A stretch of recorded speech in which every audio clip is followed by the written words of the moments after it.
We had an extremely cold night last night with very intense winds, and I thought it'd be nice to do a little update about our chicken composting system and how, in particular, how does the composting aspect hold up to, I believe it was around -10 Fahrenheit air temperature, maybe as cold as -20, -30. Some people said -35 Fahrenheit wind chill, but let's just say -10 Fahrenheit, which is pretty cold. And that's in the middle of the winter. How did our composting system hold up? What do the chickens have access to after a night like that? You can see that with that level of cold and a couple nights before that were pretty cold, for the most part, the ground is very much seized up. This will thaw out again. The ice crust isn't very, very deep out here, but it gives you a sense of a baseline. And you can see what we do any day of the winter that there is a lot of snow or any snow is we try to lay a little foundation of either leaves or hay. In this case, it was hay that we flaked out between the coop so that the commute from the coop to the winter run is comfortable and they don't have to walk through a bunch of snow. And Sasha adds some cooked grain, although today the cooked grain froze solid within a few minutes, so oh well. But yeah, the chickens have free choice access to leave the coop. A lot of them will stay in there. They've got heated water. We bring them cooked food periodically since a lot of the hens are older. But those hens that are coming out, what do they have access to compost-wise if they come in here? You can see we've got the flaps, in this case, open just enough that it's easy for them to come and go, but closed enough to not allow wind to whip through very easily. And if I come inside, we'll see. Yep, a fair bit of the crew is hanging out. And again, as per usual in the winter, they're telling the story of where the warmest areas are. So where I turned this morning, the heat from the compost is being released, and that's where the hens are relaxing. Early this morning when we first came out, I tried to get a shot of this space before we started turning, and there's hoarfrost all throughout. There's still a little bit left, but this whole space had that. Basically, it was an ice crust on top of everywhere in here. You can see that's what's happening here, which tells the story that air was very, very cold, but there was warmth radiating up from below, and that warm moisture was hitting the freezing cold air and makes those really cool ice crystals. But you can see there's steam all throughout in here. So even with that level of intensity of cold, especially back where that lady is, we'll put a temperature probe in there and see, but it is well above freezing in here.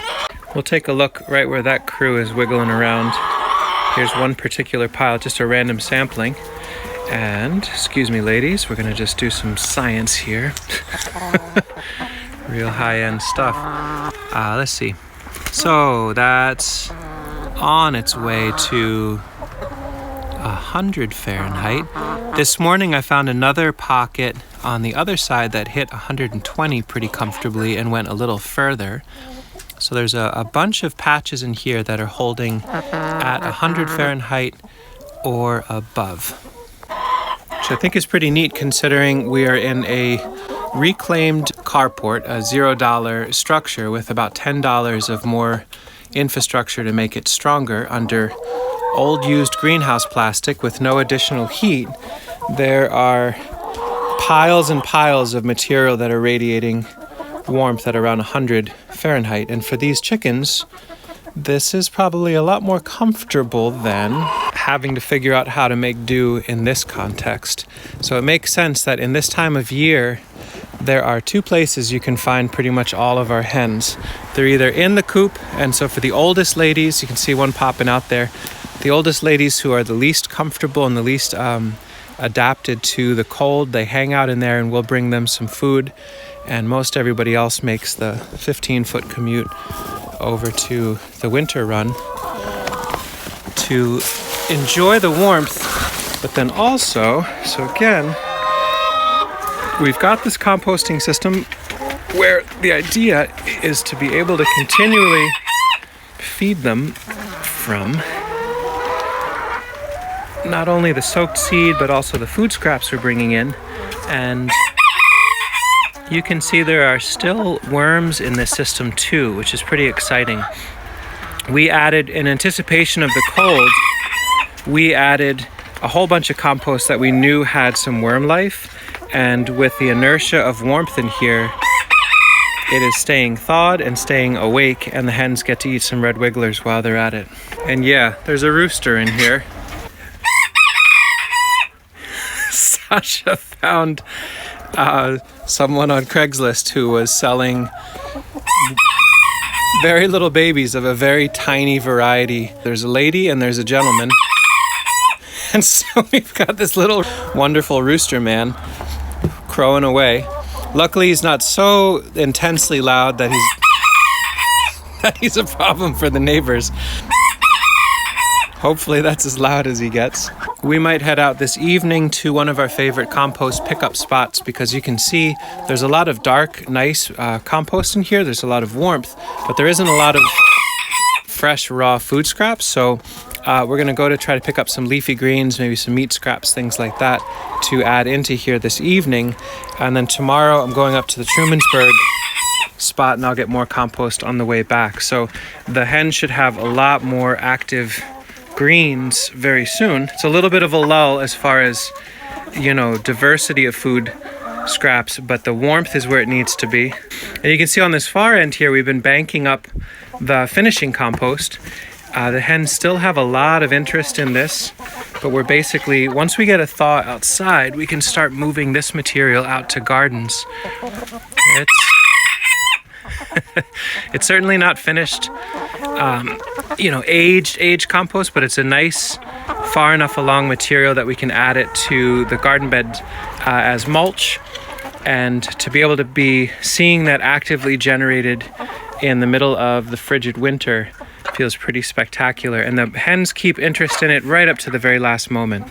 I'm sharing this video here Saturday, February 4th, and the reason I'm mentioning that is because tomorrow, February 5th, which is Sunday, at 7 p.m. Eastern Standard Time, we're going to do a live question and answer session for members. We've already asked people that are members to share specific questions around our chicken composting system. So if you are a member and you have some questions, please submit those questions in that post. And if you aren't a member and you're interested in putting in some questions or supporting our work directly, please feel free to join. There's links underneath the video. That helps us. Don't feel any pressure to do so. You're also welcome to join us in the live question and answer and watch it live and chat with us. But yeah, tomorrow evening, 7 p.m., we'll be trying to answer as many questions we can about our, in some ways ridiculous, in some ways miraculous system here, that in a cold northern context, we're able to maintain temperatures over 100 Fahrenheit in the bulk of material that feeds our hens, pretty much entirely from waste streams. So I hope you get a chance to see that, and if not, we'll record it and share it for free for everybody to watch later on. And for now, we'll keep adding material on the south end, rolling and tumbling it, piling it up, letting them kick it apart and getting it to the north end. And we'll do a video soon. Once we get a thaw, it looks like next week things thaw out enough. You can see it's bulging on the north end here. This is the doorway, and they've kicked all this compost. It's frozen solid down here, but on the inside of the space, if you can imagine, it's compost right up to there in the back end. So we have a backlog here where we're waiting for enough of a thaw to get in there and move it out, but not so much of a thaw that we lose the snow, because this time of year, if we can load crates and slide them on a sled, boy oh boy, is that a nice treat. Makes it quite easy to move things around. But you can see you're basically just using binder clips and the greenhouse poly folded over on itself like a bread bag to keep things buttoned up.